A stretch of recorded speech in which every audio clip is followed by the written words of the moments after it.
আমাদের ছোট্ট পাড়া, সবার সাথে সবার খুব মিলমিশ।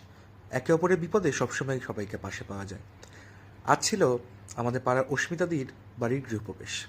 ছোট পাড়া হওয়ার সুবাদে ছোটোখাটো অনুষ্ঠানে সবার সাথে সবার দেখা হয়ে যায়। প্রথমেই চলে গেলাম আমার পছন্দের জায়গা খাওয়ার সেকশানে। গিয়ে দেখলাম ভাজা হচ্ছে গরম গরম ফিশ ফ্রাই। তারপরে চলে গেলাম মেন কোর্সে কী আছে দেখার জন্য। ছিল কাতলা মাছ, ভেটকি মাছ, চিকেন এবং তার সাথে ফিশ ফ্রাই।